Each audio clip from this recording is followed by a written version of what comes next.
Rikthehemi në studiot nderuar teleshikues, na është bashkuar Petrit Vasili. Ju do thoni Petrit Vasili është politikan, por Petrit Vasili para se të jetë politikan, është një njerëz i cili është specializuar për menaxhim shëndetësor në Itali. Zoti Petrit Vasili, faleminderit që erdhët.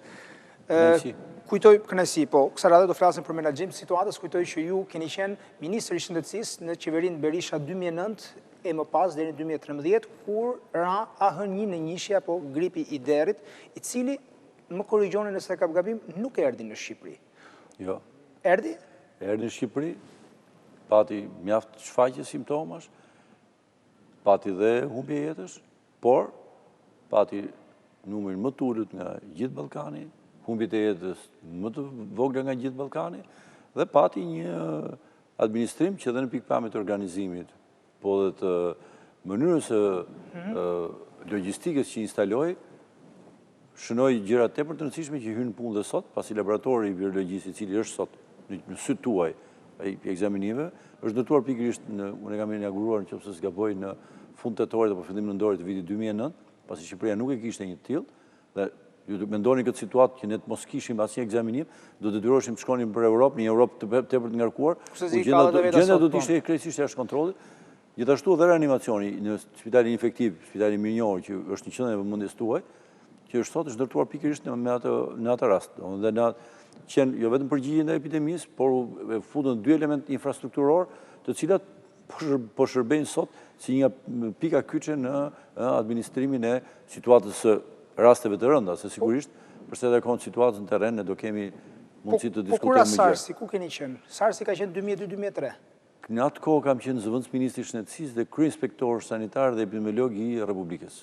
Dhe drejtoja dhe task force-ën që administroi situatën e SARS-it, në të cilin nuk patëm asnjë rast, patëm 0 raste, në të cilën ja kam sjellë në kolegëve të mi që drejtojnë sot shëndetësinë shumë herë në vëmendje, sepse në atë kohë ndërmorëm një veprim i cili na dha rezultate të jashtëzakonshme, pasi masat restriktive shumë të forta shtrënguese në gjithë pikat kufitare i ndërmorëm pa pasur asnjë rast të vetë.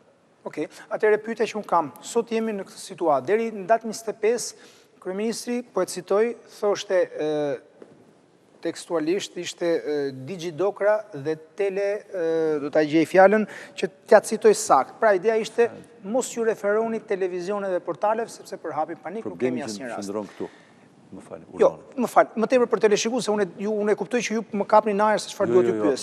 Por për teleshikues do doja të kujtoj edhe një herë, në faqen tonë www.abcnews.al keni një sondazh. Secili mund të shpreh mendimin e tij lirshëm, është shumë normale, sondazhi shumë i drejtë. Këto masa që ka marrë qeveria, janë masa të duhura në momentin e duhur, pyetja parë, janë masa të duhura në një moment të gabuar, të vonshëm, pra duhet ishin marrë më herët, apo qeveria ka shkuar shumë larg edhe po egzageron. Këto janë 3 pyetje që janë pyetje logjike për situatën. Këto pyetje vlen edhe për ju. Nderuar. Që të ruajmë koherencën e deklaratave, ju referuat kryeministit apo jo? Që në datë 25 pikërisht ja do ta gjej saktë. Nuk ka rëndësi se teleshikuesit na intereson koherenca. 3 javë më parë, një dalje time mediatike nga Lësia, ku i kam kërkuar qeverisë, edhe kam komunikuar me qytetarët dhe u kam thënë shqip në emër të profesionit tim, jo në emër të asnjë ofici politik. Telebroçkulla dhe digidokra. Telebroçkulla, s'po gjej fjalën broçkulla, telebroçkulla, digidokra. Esenca janë fjalë boshe. Në vlerësimin tim si profesionist, harrojnë absolutisht, kjo nuk është kravata e politikanit, është kravata e profesionistit. Jo, sot për atë punë 38 vjet jetës time nuk e kam kushtuar politikës, e kam kushtuar kësaj gjëje dhe në mjekësi zanati më pak fitim prurës, pra zanati me cilin jeton vetëm me pagën, është vetëm zanati i shtetit publik. Dhe tërë ata që militojnë shtetit publik, janë vërtet njerëz që sakrifikojnë shumë, dhe në raport me specialitetet tjera që krijojnë dhe shumë të ardhur, janë militantë vërtet të fushës tyre. Po të kthehemi tek jo, s'ka problem, do si ashtu edhe Leonard Soli si përpara disa ditësh në studio për këtë kishte ftuar mber eksperiencën e tij si ish ministri i shëndetësisë e tjera. Kështu që nuk po juftojmë si politikan. Unë personalisht e ndaj politikën. Rreth 3 javë më parë, u kam thënë këto gjëra. S'para punës kam kërkuar që leadershipi në gjithë të çështje ta marrë të përqendruar në dorë Instituti i Shtetit Publik në Tiranë, i cili ka të gjithë ekspertizën dhe infrastrukturën e dur dhe është një gjendje të orientojë në mënyrë shumë të drejtë dhe profesionale një fushat tillë. E dyta kam kërkuar publikisht kryeministit të mbyll gojen e të lërë profesionistët të flasin. Dhe e treta që është më e rëndësishme se sa dy të parat, të aplikojmë regjimin e marsave që kemi marrë dikur për SARS-in, pra kontroll shumë të rrept, drastik, me të gjitha mjetet dhe gjithë fuqit në kontrollin kufitar, ku kam theksuar, jo thjesht aeroporti Rinasit, është pikë nevralgjike, po janë shumë delikate pikat e tjera të kontrollit kufitar, toksor dhe detar, për shkak të numrit të madh të njerëzve, shoqërimi tyre me automjete dhe mundësisë shumë të madhe për të ikur filtrave. Të më falni ta përfundoj. Dhe dy rastet e para, siç kurse keni vërejtur ju, janë dy raste që kanë ardhur nga Muriqani, pra nga i kufi toksor.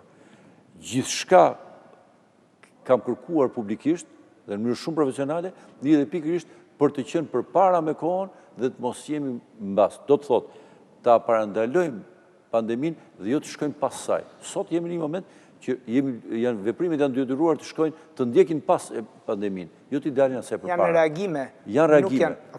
Dhe në mënyrë të veçantë, në përballimin e këtyre çështjeve, ka nevojë gjithmonë për koherencë profesionale.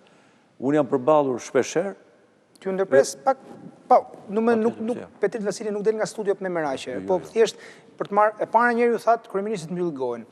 Në kuptimin e mirë të fjalës. Ja, sigurisht. Po në kuptimin quheni si metaforë. Do t'i lejoj vetes, këtu kjo nuk ka pyetje, do t'i lejoj vetes një koment shumë të shkurtër. Dhe Donald Trumpi nuk po e mbyll gojen në Amerikë, pavarësisht se thot gjëra që i bien në inkoherencë me ato që thot një sekond, me ato që thot komiteti shkencor po e lëm këtë. Le ta them një gjë, se më intereson. Okej, mirë. Donald Trumpi ka folur vetëm 3 herë gjithsejt.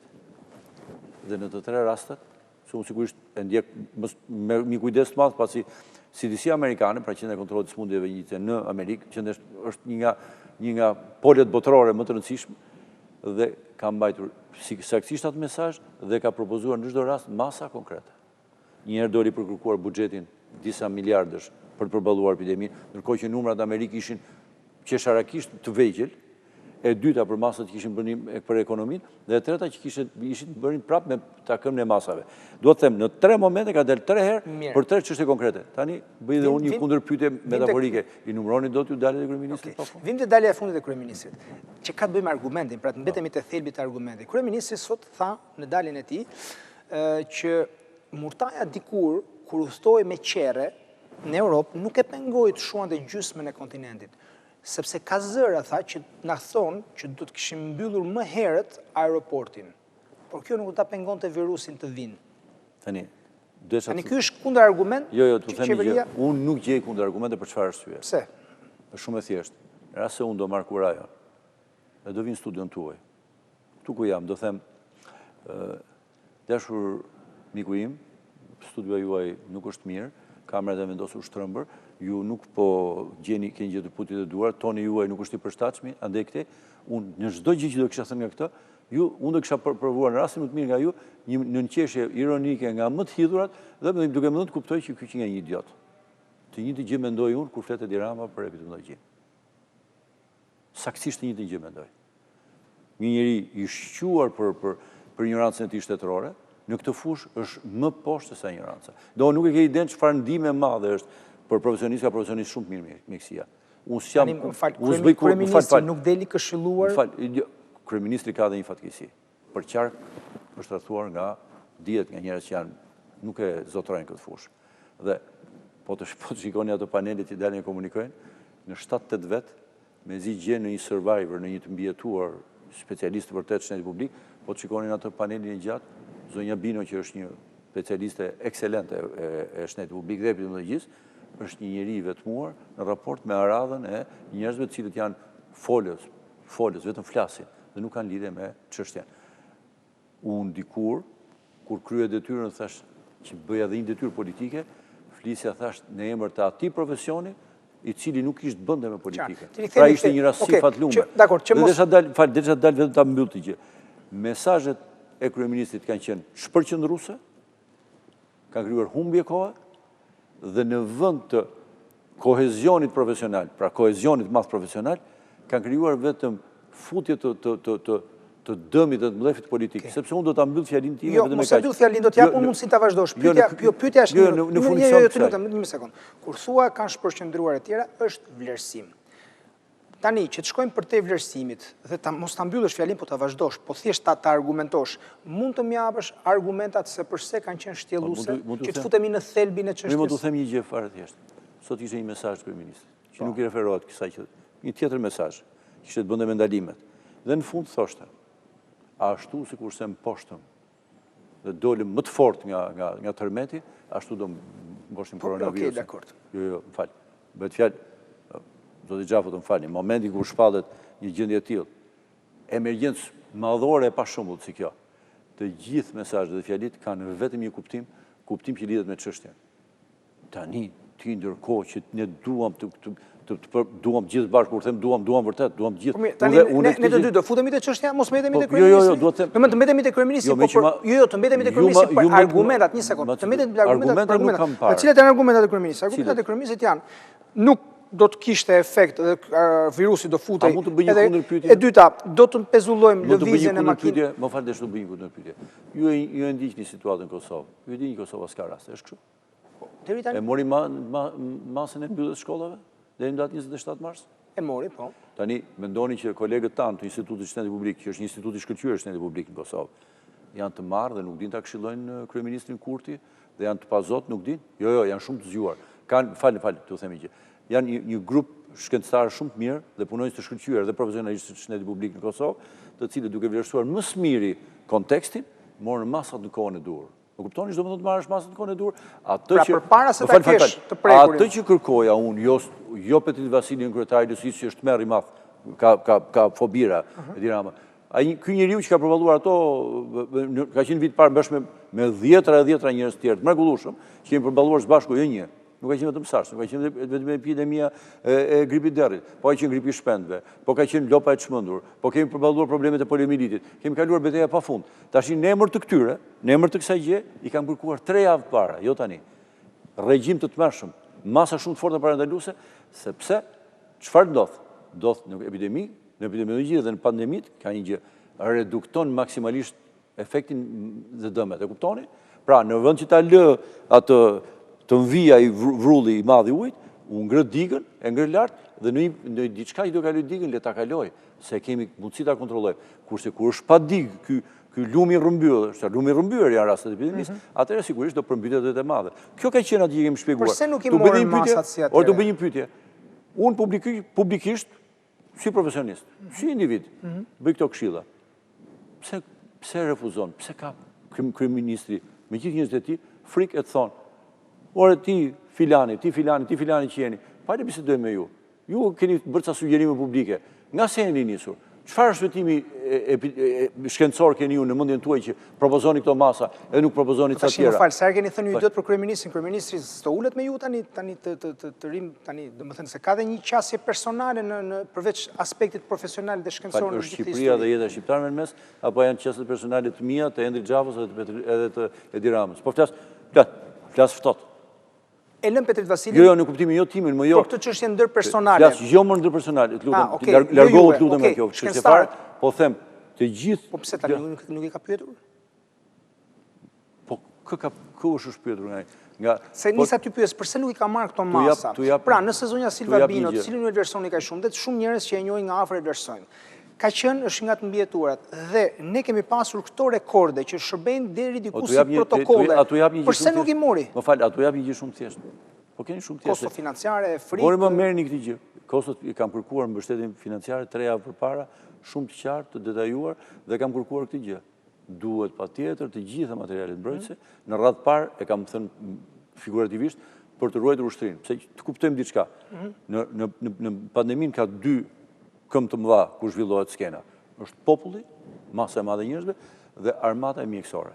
Kur këto 2 korpuse kanë një bashkëpunim shumë të fortë me njëri tjetrin, suksesi shumë i madh.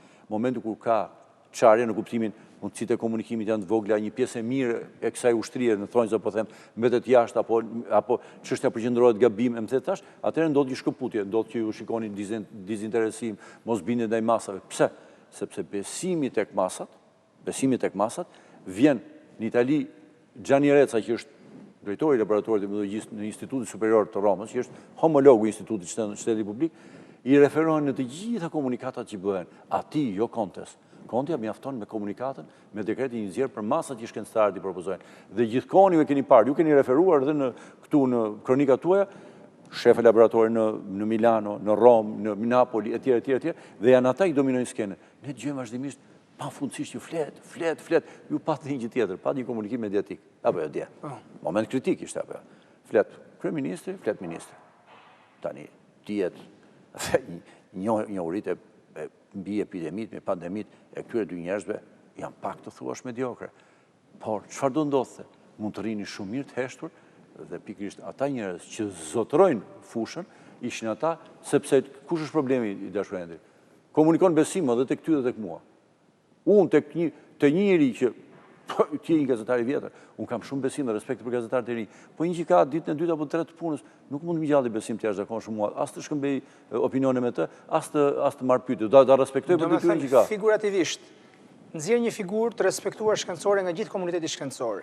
I ri mbrapa si shpatull dhe thua që suportin politike ka pra edhe vizualisht flet, edhe kamera. Gjithë kjo botë pse flet me ta? Atëherë. Pse flet me ta? Çdo të them me këtë, do ta them këtë gjë, sepse çfarë ndodh? Sot mungon një fjalë e rëndësishme. Do kisha merak shumë të ishte edhe në subtitrat tuaj. Kemi një pjesë të madhe të ushtrisë. Thelbi i çështjes është shëndeti parësor mjeku familjes. Ju keni dëgjuar dhe ju përcjellni vazhdimisht korrekt, sepse ju përcjellni lajmet që u vinë nga qeveria. Dëgjoni 127. Spitali infektiv. Ju s'keni një pol të tretë në mendjen tuaj. Nuk është kështu një pandemi. Një pandemi në tërë terrenin e vet ka një ushtri të madh, gjithë të rastet e dyshuara nuk kalojnë tek këto pika. Ktu vinë sigurisht rastet më të rënda dhe kolegët edhe miqtë e mi, shumica janë miqtë e mi në që shërbejnë, merren me rastet fundore, për rastet tepër të rënda që vinë në spital. Se ju dini shumë forma atleta, edhe po vetë karantinohen apo qëndrojnë në shtëpi. 21% ishin shtruar në spitalin Itali sipas të dhënave të datës 9 mars. Sot jemi 12, okay, domethënë ka pasur 12.000 ca raste Italia, ka pasur rreth 800 ca. Jo, e kam fjalën 21% duke referuar në 9.000 kusur. Sot ka shritur se janë rritur me 3 ditë. A keni dëgjuar? Vetëm 21% janë pak në total. Ju nuk keni dëgjuar gjikundi fjalën parësor. Ju s'keni dëgjuar fjalën mjek familjes, fare. Ky është thelbi. Vija e parë thonë që është këta, nuk është vija e parë tek spitali infektiv. Është vija e fundit. Mundet të mbrohen, ka mundësi që të bëhet duke qenë kaq ngjitse. Çfarë kërkohet? Është ngjitse, sikurse gjithë rrallën e sëmundjeve ngjitse. Nuk kanë qenë më pak ngjitse se sëmundjet e tjera. As gripi i derrit, as tjera. S'kanë qenë kurrë më pak ngjitse. Jo vetëm që s'kanë qenë më pak ngjitse, po merrni shikoni numrat. Epidemia e gripit derrit ka pasur një 4-fishin e rasteve dhe ka pasur një përqindje vdekshmërie shumë të lartë.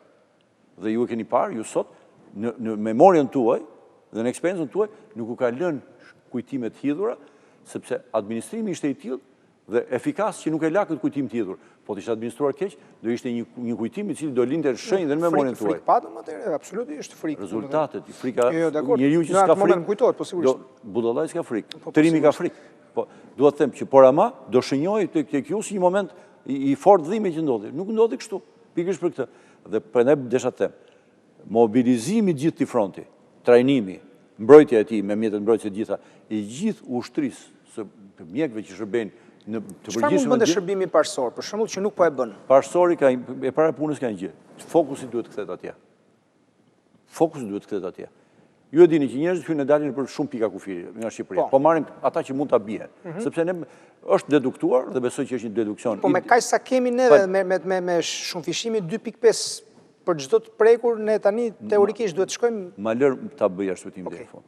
Në të gjithë këtë që kemi, pra, të gjitha këto pika u vendos dhe është e qartë që rastet i kemi të importuara. Kjo është deduksioni i parë. Atëherë çfarë ndodh? Pra është një keqe, po i quajmë kështu, që na vjen nga jashtë. I tërë ky sistem filtrash, vjesh kufitare, edhe në pikën kufitare më të humbur, Shqipërisë ato që duken dalin pak njerëz, mund të hyjë rasti dyshimt. Rregull? Atëherë çfarë kërkohet? Në tërë poliklinikat e qytetit janë bardhës kanë hyrë pa shenja. Nuk i ka detektuar as pika kufitare. Ku do e kenë kontaktin e parë? Në poliklinikë, në qendrën shëndetësore, apo s'është kështu? Cilat janë pikat më të ekspozuara? Të gjitha ato qarqet të cilët kanë dhe hyrjet e daljet më të mëdha se kanë pikat kufitare, sigurisht janë ata me ekspozimin më të lartë të mundshëm. Sepse kështu bëhet shpërndar racionalizimi i energjive. Çfarë kërkojnë këta? Këta kërkojnë radhë parë që ata vetë jenë intakt, pra ushtria të jetë në rregull, të ketë gjithë çdo mjet që i duhet. Pra me bollëk, në kuptimin simbolik fjalës, simbolikisht edhe u shpërdoruan disa mira, doreza më shumë, apo maske më shumë, nuk janë problem këto. S'do menduar që s'mbat lapsi holl në këto, sepse është dinamika shumë e madhe. Duhet mbrojmë nga një keqje e madhe që krijon kush e di se sa kufoma. Nuk kemi hallin atyre sa gjëra më shumë. E çfarë do kërkonte kjo? E gjitha kemi këtyre dy elemente, gjithkohon që prej një muaj ca, që në 30 janar janë dy rastet e parë nga Italia apo ja. Me një mënyrë të rrufeshme, ju ishte bërë trajnimi bazë i të gjithëve, duhet pajisishin gjithë me gjithçka që u duhet, ju keni plot kronika që shikonin plot qendra shëndetësore dhe poliklinika, nuk kanë as garda, nuk kanë as disinfektante. Edhe unë dëgjoj vetëm një sekondë ta referoj kryeministit që i hakë rret pse doli sheshit që këto s'janë. Në vend që të thotë për të plotësojmë çdo lloj gjëje atje ku është, çfarë kërkonte kjo? Kjo kërkonte mobilizim fondesh. Prokurim, sepse çfarë ndodh? Në momentin që kur fillon pandemia, ndodhin dy gjëra të mëdha. Që edhe po duash të kërkosh të blesh lart e poshtë, janë të gjithë të okupuar me veten e tyre dhe nuk shkollaj. Ka një pikë kërkesash, që ofertë kërkesa, oferta mund mos ta plotësoj. Ndaj eksperienca, në pyetje po kishte probleme dhe amerikanë dhe kanadezë. 8% e maskave në Kanada ishin të skaduara. Të lutem.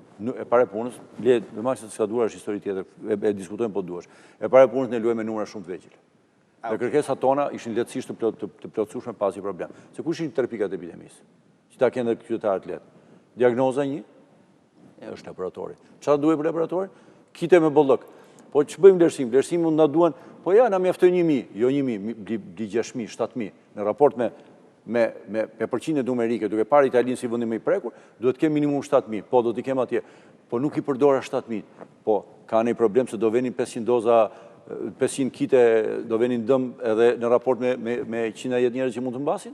Elementi parë. Elementi dytë çam duhet? Më duhet patjetër gjithë mjetet mbrojtëse duhet jenë tëra me radhë. Inventari, sa kam, sa individ kam, sa duhet mbrohen, herë kaq po. Do krijoj stokun, bile do të marr 2 fishin apo 3 fishin. Janë takëmet që i thonë të një sipërmarrje shumë të madhe, se është sipërmarrja më e madhe që mund të përplaset. Ju e dini dhe po a them prapë, dhe sigurisht ju, po dhe ata që janë fëmijë sot, do mbetet në mendje kjo ngjarje e koronavirusit për një kohë shumë të gjatë. Shoqëritë, historia e njerëzimit shkruhet në bazë të epidemive të kaluara dhe mjeteve që ka pasur bota për të mbrojtur. Se ky e keni dëgjuar që ky referohet Murtajës, apo jo? Po referohet i Murtajës në një botë tjetër, në një kohë tjetër, me pamundësi shkencore, teknike, medikamentoze komplet tjetër. Pra ky s'di citon, se i thot në njëri ty, thot krahasohet, thot me Murtajën e 1300, krahasohet, pa harron që jemi në 2000 cane. Prandaj nuk bën dot deduksione shkencore sepse as nuk lexon, as nuk ka vokacion për shkencë, ka vokacion për bërllaf. Kështu që këto çështje të mëdha, së bashku me trajnimin 3, zgjidheshin dhe secilit i përcaktoheshin dhe çdo bëj secili. Pra ndërtohet edhe piramide e komandimit dhe mbi të gjitha kam një gjë tjetër që kam ngritur publikisht. Kam kërkuar sërish publikisht dhe këto mund t'i verifikoni se keni të shkruara. Nuk janë gjëra që i kam pas monologje, po i kam darë me publikun e gjërë. Kam thënë një gjë tjetër. Intensifikoni maksimalisht informacioni. Ju keni parë shumë mirë që mbas daljes së rastit parë, informacioni sigurisht ka krijuar ka intensitet informacioni të jashtëzakonshëm. Jemi pas informacionin e kam kërkuar që të bëj përpara. Ky sensibilizim, kjo mënyrë, kjo rritje ndjeshmërisë, kjo para përgatitje, këto bëhen përpara. Jo, përpara ishte fik televizorin dhe mos dëgjoj portalet. Dhe kur kam shkuar në një vend dhe kam dhënë këto këshilla, kam dëgjuar apo shikoja në një koment në këtë zanatin që vën këta komentuesit budallej nëpër Facebook që ç'është ky histori e panikut, bile pata jo më larg se para se çfaqeshin para se vendosej pandemia. Ju masë s'keni pas mundësi të ndiqni, them kjo është një pandemi. E mirë keni thënë një studi televizive, cilat janë arsyet, keni thënë dhe arsyet ishin gjithë shkencore. Më falë, dje kur doli për shembull, edhe mediat amerikane që po konsultoja thonin që Organizata Botërore e Shëndetësisë ishte mbrapa me shpalljen e pandemisë, artikulimi. Falë, tu themi gjë. Sot profesioni dhe zanati i bërmendeshmëri të çon rrugën e duhur. Unë arsyetimit e mia nuk i ndërtoja mbi Organizatën Botërore të Shëndetësisë, i ndërtoja mbi ato kanune shkencore. Po qeveria mund të mbrohet dhe të thotë formalisht kam vepruar në bazë të protokollit të Kam një pyetje për të bërë, do mbrojmë qytetarët apo do mbrojmë qeverinë? Tani, nëse duhet mbrojmë qytetarët, ne kishim një realitet të jashtëzakonshëm. Cili është realiteti? në distancë geografike minimalisht të riskut maksimal quhet, më shumë se risk maksimal, kishim vendin që ishte një nga 3 vatrat më të mëdha të epidemisë në glob. Se 3 ishin vatrat. Korea, Bashkëkombëtare. Dhe ne për fatin ton të keq, mund thuhet, pa diskutim, e kishim këtë në ndan në një vibër kryetar 70 dhe me mundësi komunikimit toksor të tërthort pafund. Çfarë do të thotë? Do të thotë në gjuhën e epidemisë, do të thotë risku maksimal është tek pragu derës. Çfarë ndodh? Çfarë ishte për Italinë? Për Italinë ishte një pandemi e mirëfillt, qoftë për numrat, qoftë për gjitha. Çfarë ishte për botën? S'kam nevojë fare ta thotë Organizata Botërore e Shëndetësisë. Unë Organizatën Botërore e Shëndetësisë kam dhënë parë kam 25 vjet që japë marr. Po a them këtë, do un kam pas një komunikim nga më intensivët personal, shtetëror e njërën tjetër, do un kam pas histori edhe shumë të pozitive me ta dhe momente që hezitimi të tyre. Çfarë do të thoshte? Kishte një kriter botëror. Deri në momentin pa u shfaqur, ishin 110 vende të përfshira në glob. Pra ishte pandemi 100%. Dhe sigur mas një javë të shpatë Organizata Botërore e Shëndetësisë, për vetëm se do krijonte një raport mosbesimin pan-global, do ishte problem për të, por pandemia ishte fakt. Sepse ato kushte nuk i përcakton OBSH-ja, po i përcakton shkenca e epidemiologjisë. Kishim bëni me një virus të ri, me një aftësi përhapse infektiozitet, pra mundësi e infektimi shumë të lartë, mundësi shpërndarje shumë të shpejtë dhe shpërndarje gjeografike pan-botërore, pan-globale, si asnjëherë më tepër. Dhe duke zbatuar vetëm këto kritere dhe asgjë më shumë duke i besuar shkencës, unë përcaktova qartë që është pandemi. E dëgjoja që më thoshin, në mënyrë më mediokre të mundshme, më thoshin, po përhap panik. Unë s'kam si të bëj tjetër si njeri që merrem i kësaj pune, vetëm sa të qesh është momenti që të qesh dot. Po të hidhrohem, sepse një budallëqe propagandistik të tyre mos fol për pandemin, se paniku këtu, paniku atje, paniku këtej, duke pasur edhe raste të zbuluar, dhe këta fshihesh. Mo nuk është puna për të fshihur. Me problemin duhet përballesh, nuk duhet fshihesh. Qeveria, përveç se e para duhet dëgjosh shkencëtarët. E para dhe e fundit aty fillon. E para dhe fundit. Jo, ka dhe një gjë, duhet mendoj dhe skenarin. Duhet mendoj dhe për skenarin katastrofe. Ato të bëj një pyetje. Ai dëgjojnë në fund fare masi gjërat kishin ndodhur shkencëtarët kur që puna për tërmetin, me që ky referon dhe tërmetin. SARS. Mbajti mitingun. I cili nëse do të ishin zbatuar masat, që ju vetë, Petrit Vasili, thatë që duhet merreshin që në shkurt, ai miting do duhet ishte mbajtur. As mitingu, ta mbaroj që ka shpëtimin. Do ta mbarosh se s'bën, dhe as Kongresi i Partisë Socialiste. Do ta mbaroj unë. Tani mbarohet. U kërkuan këto masa. Cila që përgjigje qeverisë? Në bazë konsultime që kemi këtu, kjo s'ka asnjë gjë. Të gjitha këto ishin përhapje paniku, andaj këti.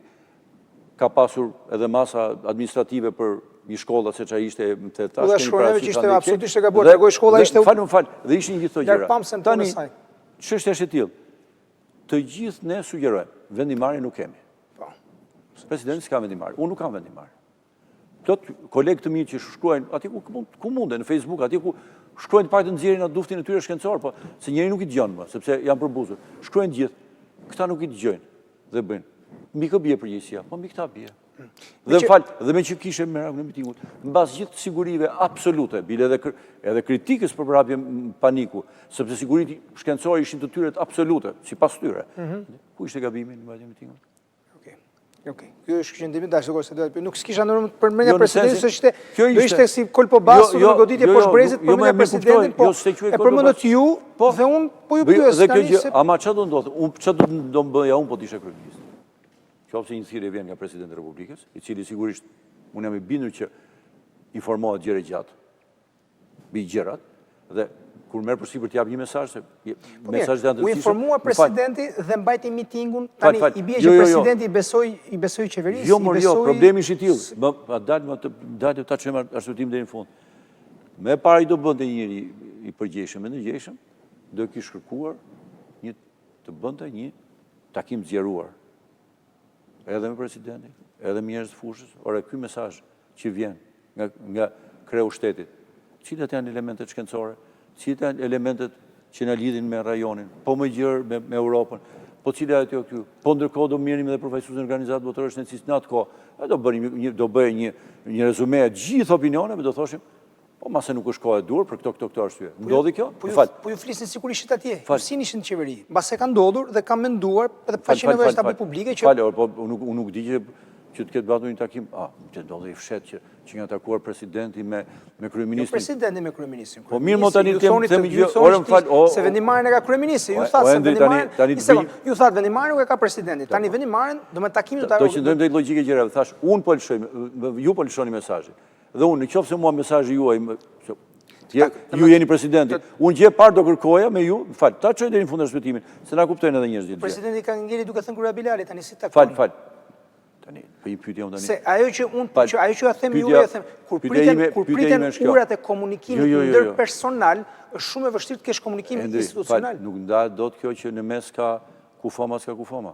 Me fjalë, kur ka vdekje, ato debati politik, qoftë debatuta politike ditës, ajo që nga më rëndësishme se jetë e njerëzve. E në qoftë kështu, atëherë pastaj unë i tërheq ato që kam thënë. Për mua, më fal, unë një pjesë të mirë të këshillave, e sugjerimeve, thash, të gjitha profesionale, dhe kam bajt një profil shumë profesional për një kohë shumë gjatë gjithë të kora, i kam abstraguar edhe ndaj ofendimeve që Edi Rama ka bërë, dhe ndaj çdo gjë nuk më intereson të me Edi Rama. Më intereson që është kryeministri dhe unë do të them gjithçka që ndihmon në zgjidhjen që asnjë që shqiptarët ta kalojnë sa më pak dëme. Tani çfarë iku? Jo, një sekond, çfarë iku? Kështu do të them ta ndajmë njëherë për gjithmonë që nuk mundet debati politik i ditës përpara një pandemie që nuk zgjedh të majtë të djathtë. Tek këto masa që ka marrë, cili është komenti juaj? Pra, ne praktikisht nesër nga ora 6 e mëngjesit, masat kanë një. Tirana, Durrësi, Shkodra. Ndërmjet masave sot drejtori i përgjithshëm policisë italiane, Gabrieli thoshte një gjë shumë të rëndësishme. Para pak, pse të vjet e kjo. Masa korrekte thoshte shumë rigoroze, por me shumë humanizëm. Pëse e kap një mesazh. Do të thotë, të afrojmë masa, ndihmojmë qytetarët me masat tona që të kufizojmë vendimin, por të jemi njerëzor dhe mirë kuptues në zbatimet e tyre konkret. Pasi ndërprerjet absolute të çdo lloj lëvizje, çarkullimi po. Ju jeni gazetar, masi jeni akredituar dhe mund të vini kollaj në punë. Po njerëz të tjerë si do vinë në punë? Në puna të domosdoshme i do funksionojë. Ka disa shërbime bazike të cilat do funksionojnë shteti apo jo? Kërkoj që të kishte akreditim për këtë do. Po unë për shembull, edhe zotrinjt që janë pas nesh do vinë në punë sepse kemi kërkuar akreditim. Por çështja është që zotria mbrapa apo unë apo kushdo që do ketë akreditim nuk mund të marrë familjen në makinë. Pyetja tjetër. Ka 1000 punë të tjera të cilat zhvillohen janë të gjitha formave.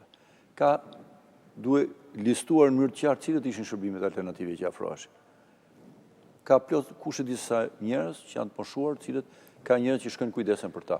2 ditë janë fundjavë, imagjinoj sikur ka rënë 1 dhe 2 janari që janë mbyllën gjithçka dhe nuk ka xhanxhi njerëz. Jo, 1 dhe 2 janari nuk mbyll makinat private. Lutem, dhe makinat private në Shqipëri mos i trajtoni në këtë mënyrë sepse makinat private janë jetike për shqiptarët sepse me shërbimin publik përgjithësisht shumë të varfër që kemi ne, janë ato të cilat bëjnë diferencën në Shqipëri. Është kjo e vërteta? Jam shumë dakord, po a ndihmojnë apo nuk ndihmojnë? E parë, e dyta. Çështja kryesore është kjo tjetra. Mirë ndërkohë që ne po e bëjmë këtë gjë. Ku është objektivi që do arrim? Cilët janë të dhënat që kemi marrë? Në publikum do ndarë, këto janë rastet. Është në vazhdimisht rasti 0, rasti 0. Nuk është rast 0. Është vërtet. Shkencërisht nuk qëndron. Sot i kësaj dite vazhdojnë e quajnë rasti 0.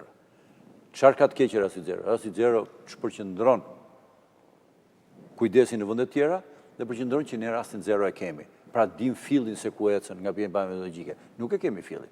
Rastet janë të gjitha të shpërndara, ka dhe raste që kanë asnjë lidhje me njëra tjetër. Kjo kërkon tjetër vëmendje. Tani në këtë strategji që zgjodhet, do thuash, për shkak të kësaj, ne presim të kemi rezultatet këtu dhe këtu. Do të ndahesh me publikun që sakrifica është në emër të kësaj gjëje. Kjo është transparenca dhe transparenca që e bin njerëzit që edhe sakrifica që do jetë shumë e rëndë, ka një kuptim dhe ka një pritshmëri, nuk të them që është i detyruar që t'u japin garanci që për 24 orë situata do të ndryshojë, nuk mund ndryshojë, por e di që në këtë mënyrë do kemi një tendencë do ngvini gjitje dhe pastaj do vinë zbritje. Pra është një komunikim shumë i drejtë për drejtë, mi fjalë një qarje halli me njerëzit që ta ndajmë hallin bashkë, po duke i bindur që ti e ke në dorë nga pikpamja profesionale dhe shkencore problemin. E ke kuptuar, duke marrë sepse sot ne vim në një pandemi ku është lexuar pandemia në nivel botror. Pra nuk jemi fillimi pandemiste. Ne jemi në pjesën fundore të saj.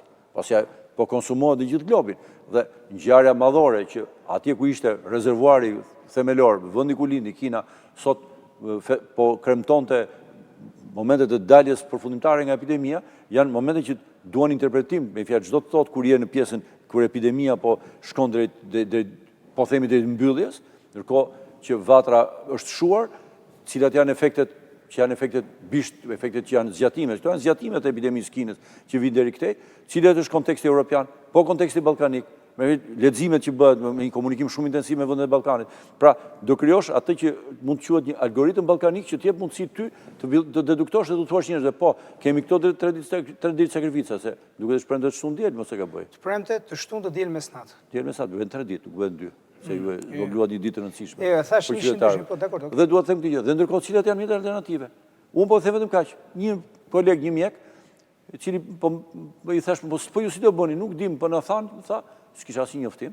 Na thanë që ju mund të lidhuni po patni probleme 112, na tha.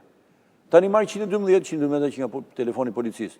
E marr vazhdimisht, ta nuk përgjigjet njeriu në kuptimin që ora mos ta ndalë njeriu se po shkojmë në punë, ju e kuptoni, një mjek që s'duhet pengohet kurrë të arrijë sa më parë në spitale për qendrën shëndetësore. Ishte e pamundur të kontaktonte 112. Edhe që këtu nga studio juaj bëni apel që ora ta mbajnë ngatishmëri sepse thirrjet deri 112 do jenë të shumta, duhet të jetë një alertim. Edhe tjetra, do thosha këtë tjetër përfundimtare. Kemi pikë vetëm një numër 127. Tani vetë ta që rregullojnë ndjekin situatë, referojnë që ka një super inundim, thuajse një pamundësi për të komunikuar sepse të gjitha përqendrohen te 127. Pyetja praktike është kjo.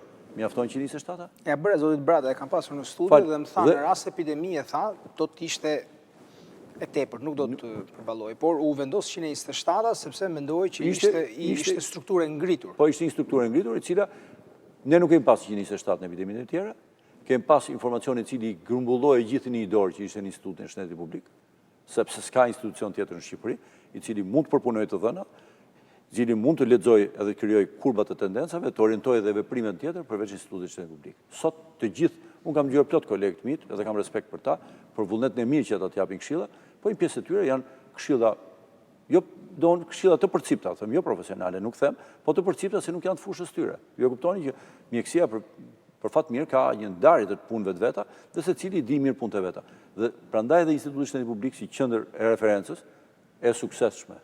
Drejton dhe kanë drejtuar dhe programet e Evropës blindore dhe drejton sot kësaj dite dhe problemet e vaksinimit gjithë Europës. Për historitë e suksesit që Shqipëria ka pasur. Pra, Shqipëria është një vend që lidhur me shëndetin publik dhe mbrojtjen nga epidemitë, mbrojtjen nga smundjet nga vaksina, pra çështjet madhore të shëndetit publik ka pas sjellje shumë pozitive.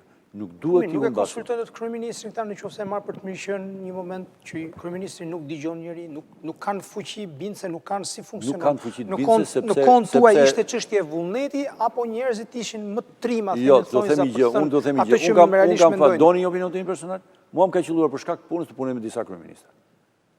Jo vetëm të majtës, po e të djathës, me ndajmë majtë të djathë. Unë po them të partive, se unë të ndarit... Berisha ishte doktor. Po do të themi gjë për Berisha, me që hapët dhe këtë çështje. Berisha, si kryeministër, megjithëse ishte doktor, ishte njeriu që ndërhynte, më mirë të thënë nuk ndërhynte, po thuajse fare. Jo, e kam fjalën ishte e mirëkuptueshëm, kam përshtypjen. Do të kishte mund të ishte shumë më ofensiv dhe ishte drejt tij që të flisë edhe më shumë, duke qenë njëri i profesionit mjekësisë, i profesor i vërtet nga profesorët shumë të mirë të mjekësisë. Ka qenë edhe profesor i Imbile në fizipatologji dhe nuk ndërhynte pothuajse fare. Dhe do ishte e falur si mjek që të ndërhynte më shumë dhe e vlerësonte. Po më ka qelluar të punoj me kryeministrin Majko, me kryeministrin Nano dhe me kryeministrin Meta. Po a them e bini se kemi kaluar lopën e çmendur ka qenë në kohën që ishte Ilir Meta kryeministër. Mblodhi Ilir Meta Këshillin e Sigurisë Kombëtare ditën e dytë që epidemia u shpall në glob që s'kishte lidhje me Europën fare. Pandemi Majko po njëjtin gjë. Kur kemi përballuar problemet kur erdhi që kishin probleme në atë kohë, Fatosnano kishin problemet e SARS-it, nuk ka ndërhyrë Fatosnano asnjëherë. Nuk e di ku ndodhet Fatosnano dhe s'më dëgjon. E kishte zakon që s'para ndërhyrte. Jo. Ishte problemi të thash. Po u them, kryeministra të majtë dhe djathtë mund të pyesin edhe kolegë të tjerë. Ministri ka qenë për një kohë gjatë, gati sa unë ka qenë dhe Leonard Soli e gjithë, dhe ja ku i keni të gjatë. Është bërë me zotin Nano, të cilin unë mendoj, po është bërë proverbiale fakti që vinte me avion firmët e firmat me ato që çonte zoti Doklet dhe fluturonte prapë. Të largohemi nga kjo. E lëm këtë zotin. Jo të largohemi, jo më jo të gjithë kemi. Ora unë duhet të jem shiko, ne SARS-in e kemi kaluar me ka qenë kryeministri Nano dhe informacioni ishte i përditshëm dhe interesimi ishte i përditshëm, por të gjitha daljet mediatike ishin të gjitha të koordinuara me grupi qendror që drejtonte epideminë. Pra, kishte një përkujdesje shumë të madhe që kryeministri të dilte dhe të fliste atë që duhej dhe jo më shumë se ç'duhej. Pse? Sepse njerëzit krijonin mosbesim të ashtuqjarëve dhe thonë politika ka zakon të mbulojë gjërat e tjera. Kurse kur profesionistët, cilët janë aty dhe kur kryeministrat ikin dhe kur qeveritë ndryshohen, sigurisht japin besimin e madh te publiku. Prandaj duhet të them. Domethënë çështje vullneti pra, politik. Po sigurisht edhe lëre tjetrin. Ora të them një gjë. Shikoj, në një moment pandemie, të jap vetëm një shembull. Ju thoni 127, apo s'është kështu. Kemi konkret. Tani telefonat tanë, edhe imi edhe yti, vetëm pak sekonda të humba. 2 minuta, po se do ta mbyllim, po. Telefonat tanë për një periudhë të caktuar u bllokuan sepse ishte aktivuar një sistem që se kuptova, që telefonat tona ndërhyjnë te kryeministri në mënyrë të menjëhershme. Po, doja të merrem ti më 4 herë më dilte kryeministri. Po një pyetje, kishin njerëz që mund të kenë probleme të rënda respiratore, jemi në periudhë pandemie. Si ka mundësi të bllokosh komunikimin? Si do bllokoj ky qytetari, si do flas me 127 që ka vënë? Unë Vodafone, merja Telekomin, me mantime, nuk e merja. 4 herë ka dalë kryeministri që thoshte që çdo të thoshte kjo, e ndihmove? Nuk e di se di, nuk e kuptoj. Një pacient në krizë ndihmove? Po kjo është një sjellje këtë unë të shpoj fytyrën time mediatike. Pyetja e fundit me që i doli emri zotit Berisha, e përmendëm bashkarisht, po them e përmend ty, e përmenda edhe unë, kemi një padi sot. Keni një koment padi për përhapje panikun në këtë situatë, me që e përmendet për mirë si kryeministri që është një punë e vështirë njerëzish të pazot. Pse nuk po përhap panik zoti Berisha në këtë moment? Një punë e vështirë njerëzish të pazot. Seli Berisha përpara se të jetë kryeministër, ish kryeministër, ish president e gjitha, është një figurë shumë e respektuar në pikpamje akademike e mjekësisë shqiptare, i cili në rastin konkret, tash edhe në çështje të caktuara, ka qenë edhe aktor në vit parë, edhe njëri që ka shërbyer edhe për formuar njerëzit, pra i ka përballuar dhe si autoritet qeveritar dhe si autoritet shkencor dhe akademik dhe pedagogjik. Se ka kapur pak ajo mania qytetari digjital që të nxjerrë çdo gjë pa filtr? Pyetje kam. Tani unë në kohë pandemie duhet i kursej këta zotni, po do thosha këtë gjë një gjë më ta tërheqin të padi, sepse do mbahet mend që në një moment shumë të vështirë, pati ca sharlatan që shkruajnë një turp kundër njeriu i cili i ka kushtuar shëndetësisë vite jete, dhe sa për ta ditur këta me që janë një tuf ignorantësh që s'kan idenë se çfarë ndodh, ka qenë novator edhe atëherë kur mjekësia jonë kishte vështirësitë dhe problemet e saj para viteve 90, ka qenë nga novatorët e parë të futjes teknologjive. Koronografin që keni dëgjuar ju, një nga aplikuesit e parë në Shqipëri është Seli Berisha. Sepse do ta ndajmë Seli Berishën në politikan, ku edhe mund ta kritikojnë, mund të ketë bërë gabimet e tija, është një histori që s'ka lidhje fare me këtë moment ku diskutojmë sot, po duhet të kuptojmë cili është Seli Berisha mjek, njëri i shkencës, se ka qenë shkencëtar njëri, dhe njëri i akademizmit mjekësor. Po të kuptojnë këtë gjëra, vjen të tërheqin me vrap atë, sepse të gjithë bashkë ata nuk bëjnë as sa një faqe shkruar në dizertacionin e Seli Berishës. Petrit Vasili, shumë faleminderit që ishim bashkë, si ish ministri i shëndetësisë, ish zëvendës ministër, ish person që jeni marrë me menaxhim situatash epidemike në vendin tonë. Faleminderit. Minjoj për kohën që më thatë. I lutem. Nderuar teleshikues, duke falendëruar zotin Petrit Vasili, ne do të kalojmë në ndërprerje